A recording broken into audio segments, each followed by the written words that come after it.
What is going on, you guys? Welcome back to another video. My name is Joseph Cecil, and if you want to learn how to take pictures like this, or even like this, then be sure to stick around because I'm going to give you guys 3 helpful tips on how to take better pictures.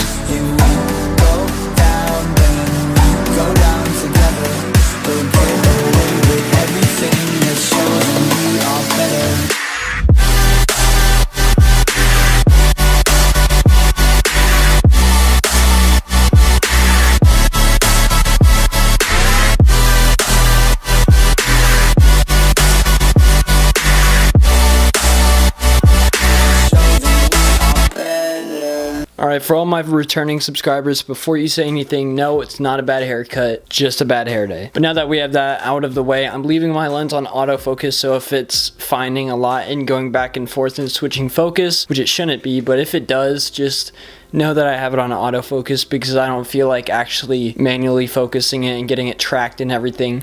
I just rather have it run on auto, so yeah. Also, I broke my microphone, so it's duct taped onto my mic stand, so if the audio sounds like trash, you know, that's why. But anyways, you guys, let's go and get into the tips.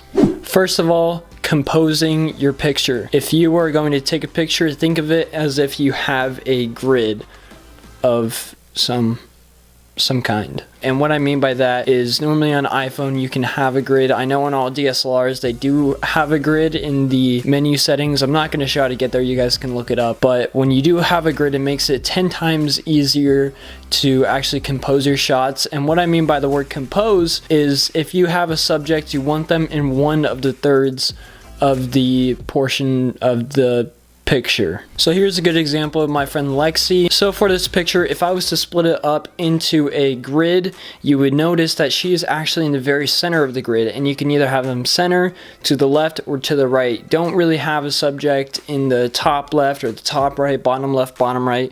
You either want them centered or you want them centered with one of the columns. You always want them to fall in that middle row just so that it draws attention towards that subject. Now this is just a lot of pre-planning in your head, but know where to stand when you take the picture so that they are composed right, because sometimes people can be right in the frame and then when you take the picture it actually throws off the frame. So yeah, you guys, that's my first tip to taking better pictures, is composing. My second tip, and this is kind of not a tip, but after you take the actual picture, do something to it. Don't just post it raw. Don't throw an Instagram picture on it. If you do have a computer, I would suggest either getting Lightroom or Photoshop. One of those two helps out a lot. I know Photoshop is what I use because I tend to erase a lot of stuff from my pictures or manually edit them. Since I do shoot in RAW on my camera, then I can just import it in there. It reads camera raw, which is basically a Lightroom, so why have Lightroom when I can just have it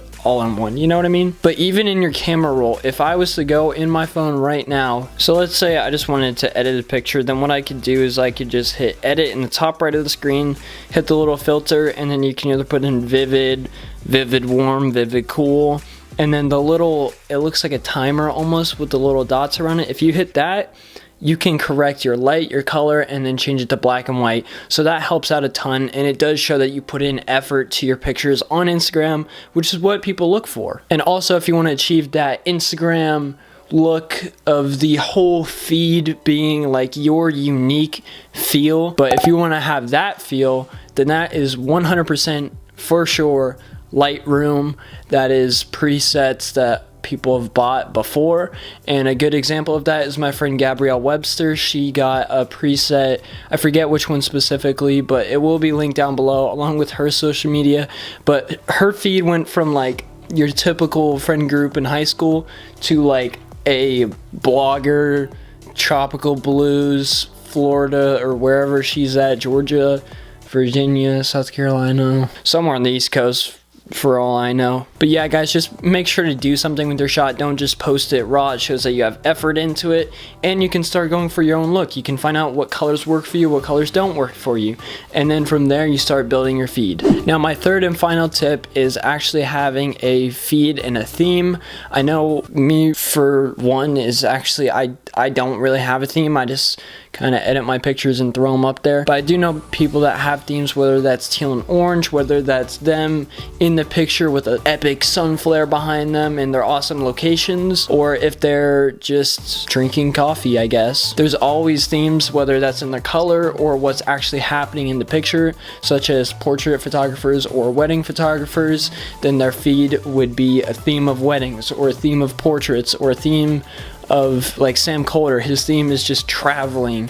So if you, as long as you have that theme, then you'll start to build on your social media, and then that'll lead you to taking better pictures, because then you'll know what works for you, what doesn't work for you, and then you can be like, oh, I like this picture of coffee, so I'm gonna take that picture again. But yeah, guys, that's it for today's video. I hope this helped you guys, and if you guys do use these tips in your pictures, be sure to tag me so I can check it out, give you guys some feedback. Vice versa, if you guys want to comment on my pictures, I mean, go for it. But thank you guys so much for watching. Drop a like if you do enjoy, subscribe for more content, ring that bell so you don't miss another upload, comment if you guys have any suggestions, and I'll catch you guys in the next one.